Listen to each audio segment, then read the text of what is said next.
it's peaceful, it's quiet, and the noise and stress of life can sometimes disappear. I think it gives something to other people. It's not so much me sort of giving to the river, I'm taking away from what I see and experience here. So that's what keeps bringing me back. In order to love something, you have to have a relationship with it. And in order to have a relationship with it, you have to have access. Those are the things that we're thinking about right now as an organization and trying to overcome. So the organization was formalized in 1986 as a grassroots organization that really pulled out a lot of garbage out of the river, mattresses, tires. The scope of the work that we offer now is not just grassroots pulling garbage out. We've really expanded that to include sort of a holistic approach to environmental education, stewardship, and collaboration across our watershed. Having so much of our watershed, the lands that drain to the river, developed, all of that hard surface means that every time it rains, that water, instead of soaking into the ground like it used to 200 years ago, now the rain comes down and it washes down to the stormwater system, straight into the river. All that water at once carves out channels, floods downstream, carries pollution. So that's where the rain barrels come in to capture some of that water, or even better, rain gardens are the gold standard for river restoration. It's how we're working towards our clean water future here in Southeast Michigan. So rain gardens are essentially plants that help manage rainwater. So in our gardens, we always install native plants. They have deep roots that really help the water infiltrate. And so what we want to do through Rain Gardens to the Rescue is to reduce the number of combined sewage overflows that happen in the city of Detroit by working with residents to install residential rain gardens.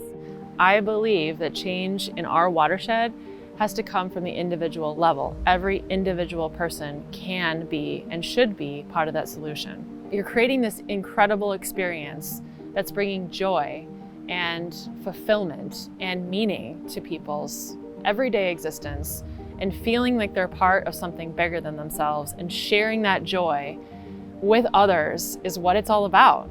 That's stewardship, that's growing the movement, and that's what we're hoping for at Friends of the Rouge. The idea that industry, that commerce and access to the environment and recreation and quality of life and community don't have to be, at odds with each other, that they can exist harmoniously. When I was a kid, my mom and dad would threaten me with being thrown into the Rouge River if I didn't do well in school. I grew up in a time when, the Rouge River was not a place that you wanted to go. In 1969, the Rouge River caught fire, and it really kind of sparked, the environmental movement and helped bring about the passage of the Clean Water Act. Since that time, the Rouge River has made a tremendous amount of progress. So the idea now that, through the work of organizations like Friends of the Rouge and others, we can go out and reclaim this water, for recreation, for activities. It really does remind you that, this is something which is sort of much bigger than us, right? And that nature has a way of kind of coming back. I think it's inspirational to people. Well, the Rouge is the most urbanized river in Michigan, if not the country. This is a river that so many people have relationships with. And so it's a river where the community has the biggest impact in terms of its health and its quality moving forward. So young people are our future. They are showing the enthusiasm, the interest, the drive, the determination that we need in our community here, in our watershed, to really make a difference in the future. You don't plant a tree for yourself. You plant a tree for your children and your grandchildren. My students come here throughout the year to take water quality measurements. It's been fun to look at the database of information that we've accumulated over time. And everybody has a role to play in keeping our watershed clean. And so these kids go back, with a renewed interest in helping their parents to make good decisions about what chemicals they buy and use on their lawn. I learned a lot about how to follow research procedures, how to collect data, how to put it into data tables and charts, so that was cool.